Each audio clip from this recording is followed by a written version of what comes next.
And we go back a way. We've been at Johnson Park 40 years. Can you recall any of those early moments coming across here? I know Neil had a fair bit of involvement. Just a bit of what sort of went on at the time of crossing over and setting up our own home. Yeah, I do. I was fairly involved myself. They had a committee of 3 people, actually. Imps and Ramblers were both shared the home ground at La Measure Oval, and then they decided, I don't know who they were, but someone decided that they should have another oval in Murraybridge, separate identities, and that one club should move. So they had a common fund where they contributed. They raised money, Imps and Ramblers, and contributed to this common fund. And at the end of the day, they would toss the coin, and if you won or lost, if you won, you reserve the right to make the decision as to whether you go or don't go. And Ramblers never seemed to want to be committed to it very intensely, so Imps took it on their own to say, we're going. And from then on, they worked like hell, and we had a lot of working bees and a lot of voluntary stuff done, and I was on a committee of 3, Bryce Clark and the mayor at the time and the president of the football club, Sid Court, and myself were involved in this 3-man building committee. So I had a fair bit to do with it, and I remember getting a quote on the foundations from your uncle, Mr. French, I think, Bob French. Bob, yeah. Yeah. And we built the thing, and largely with voluntary labour, but they were good days, and we just created this thing out of nothing, and it was good. People loved it. And I think it's been a positive move ever since. A highlight that is in my mind very strongly is the opening of the club rooms here, which is 40 years ago. That was a terrific night after all the hard work that was done here, and to come in and there was probably nearly 1,000 people went through the club rooms on that night. That's certainly a highlight, but the biggest highlight is the 67 premiership win. Sure. Neil Roy, and we're just having a chat about the shift, and I believe you're secretary at the time, Neil. And can you recall a certain meeting over there where Sid Court chaired the meeting, and what took place? I can remember that quite vividly because I was the secretary of the club at the time. We had a meeting with Ramblers, and the first meeting there was probably 5 of us and a couple of the Ramblers guys, and there was nothing resolved at that meeting.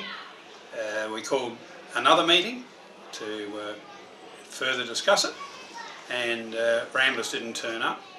So we postponed the meeting and we called another meeting, and again Ramblers didn't turn up. And Sid Court, who was the president of the day and also the mayor of Murraybridge, and he moved a motion that we should apply to the council to develop Johnson Park as our home ground, and that's exactly what happened. So it was a big step, because we're going to walk away from La Measure Oval and just hand it back to the Ramblers, but I think it was for the better anyway. And what about the building committee you mentioned? Rob was on. Yeah. What was his part in all that? Well, Rob did a magnificent job. Sid was the master, but Rob was the guy that ran around and organised all the equipment and all the labour and all that sort of thing. It was a hell of a big job, and it was just the members of the club that really got it together. And once we had decided to make the move, it was on and it was in full bore. And I doubt that our neighbours across there could have achieved what we've achieved. I do remember seeing a photo of a pageant float where we promoted the building of the building with Best of Blocks on the back and went down to the pageant float. Yes, that's correct.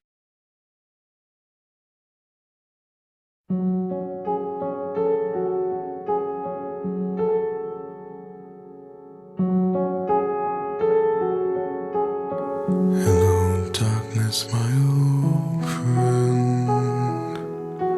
I've to talk with you again, because a vision softly creeping left its seeds while I was sleeping, and the vision that was planted in my brain still remains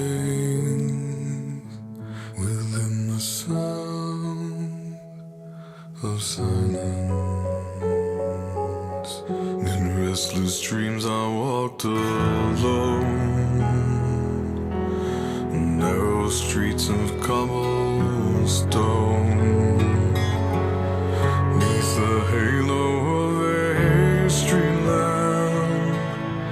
I turned my collar to the cold and damp, when my eyes were stabbed by the flash of a neon light that split the night and touched the sound of silence. And in the naked light I saw 10,000 people, maybe more. People talking without speaking, people hearing without listening, people writing songs and voices never shared, and no one dared disturb the sound of silence.